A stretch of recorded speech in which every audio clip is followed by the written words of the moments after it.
มซุงค่ะสวัสดีค่ะเมื่อไหร่ค่ะเดี๋ยวออนกาต้อยว่าดีนานางค่ะเนาะค่ะข้าวออกหวานได้เฮ็ดสั่งหลายๆนะคะถ้าช่วงใกล้ออกพรรษานะคะก็จะเป็นช่วงแล้วก็จะทำย่องพลาหรือเข่งต่างปุดนะคะที่นี่ก็จะมีพิธีสวยงามมากๆเลยนะคะเราไปดูกันค่ะปีที่แล้วดูที่น้ำรันแต่ว่าปีนี้มาดูที่นานางนะคะโอเคปีเมื่อปีกายได้ก็ต้อยตีน้ำรันค่ะนะปีได้5 วันกันว่าต้อยว่าตีนานางเป็นเฮ็ดเซิงหือคา2เต็มวันกันนะคะระหว่างที่น้ำรันกับที่นานางจะแตกต่างกันอย่างไรนะคะ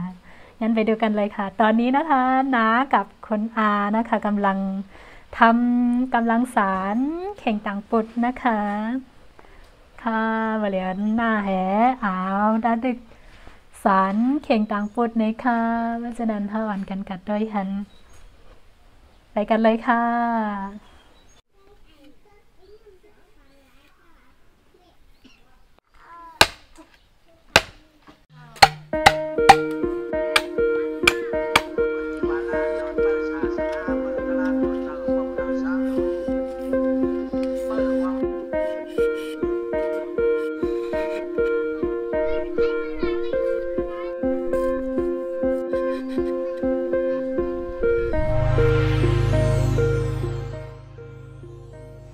เมื่อเร็วก็จักตอกไว้ใกล้ค่ะตอนนี้นะคะก็กำลังเตรียมไม้เฉยๆนะคะต้องรอให้ไม้แห้งก่อนนะคะเดี๋ยวไล่ไปให้ไม้แห้งก่อนนะคะมาดูวิธีสารกันนะคะทางนี้เรียกว่าเข่งต่างปุดสำหรับวันออกพรรษานะคะสายสารเข่งต่างปุดตั้งหน้านางเลยค่ะ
ก็เสร็จแล้วนะคะสารเสร็จแล้วแต่ว่า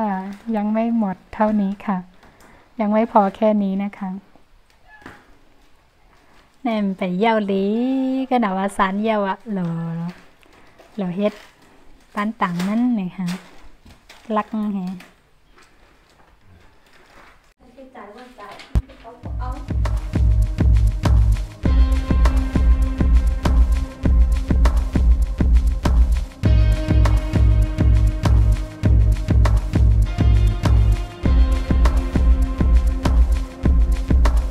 ไปดูนะคะว่าเข่งต่างปูดเป็นยังไงนะคะหลังจากประติดประต่อเสร็จเรียบร้อยคำว่าต้อยหันเอาว่าเข่งต่างปูดเป็นเสื่องหือค่ะนะนี่นะคะที่ทุกท่านเห็นอยู่ที่ลานตรงนี้อันนี้เรียกว่าเข่งต่างปูดนะคะเดี๋ยวเราไปดูบนบ้านกันค่ะนี่เข่งต่างปูดเด็กอะไรอันนี้นะคะเรียบร้อยแล้วประติดประต่อเรียบร้อยแล้วนะคะสวยงามมากๆค่ะอันนี้ค่ะนะเป็นเข่งต่างปุดในค่ะอะไรห้องว่าเข่งต่างปุดในค่ะในก็ไปเลยทางเฮ็ดอย่างไว้เหตุสารยาก็เอามาล้างน้ำแหยาก็มาเฮ็ดเฮิร์นจะไหนค่ะนะมาเฮ็ดย่างพลาจะไหนแล้วก็หมักก็หมักไม่หมักตอกย่าก็เทขึ้นออกมาซอยทั้งค้างนี่ค่ะอันนี้นะคะก็จะเป็นเข่งต่างปุดนะคะหรือทางแม่ห้องสอนเรียกว่าย่างพลาหลังจากอันนี้นะคะก็จะเอาผลไม้มาห้อยข้างๆนะคะเห็นไหมคะก็มีตะปูไว้ด้านข้างด้วยนะคะเพื่อสำหรับห้อยผลไม้นะคะสวยงามมากๆเลยตอนนี้ก็ยังไม่ถึงขั้นตอนห้อยผลไม้นะคะก็จะเป็นช่วงตอนเย็นค่ะ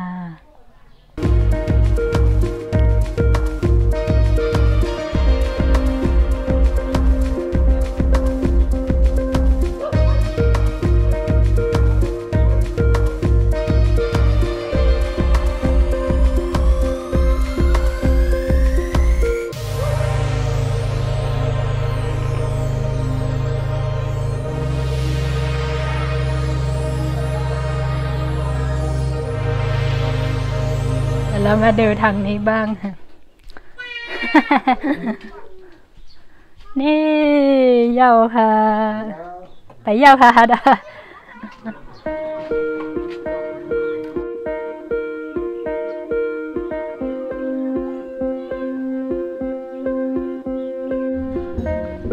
นี่ทางดี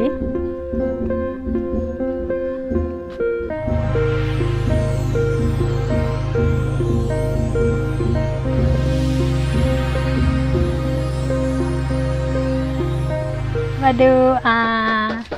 สร้อยหมักไหมเอามาตัวเอามาตัวเป็นสร้อยหมักไหมอาหารสร้อยหมักไหมนี่นะคะกำลังเบนะตอนนี้คือกำลังอันนี้นะคะกำลังจะห้อยเอาผลไม้มาร้อยติดกันนะคะทั้งหมดจะมีอยู่7กองค่ะถ้าว่าเดี๋ยวมีอยู่7กองแต่ที่เห็น4กองเข่งจะวานะเข่งจะเมืองเนี่ยติกยองเนี่ยทั้งหมดจะเป็น7กอง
กล้วย มากหรือว่ากล้วยนั่น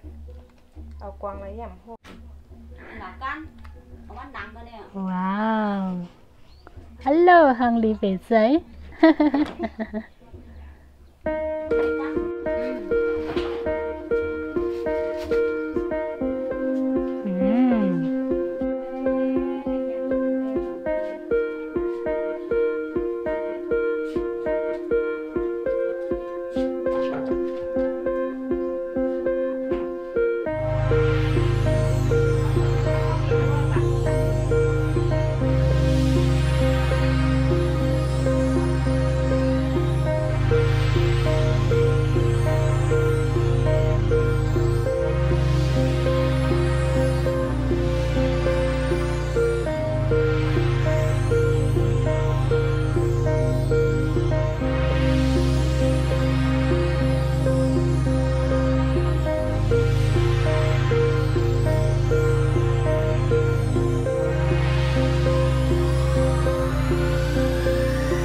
ค่ะในแต่ก็เห็นยาวมดออกหนาว่าแห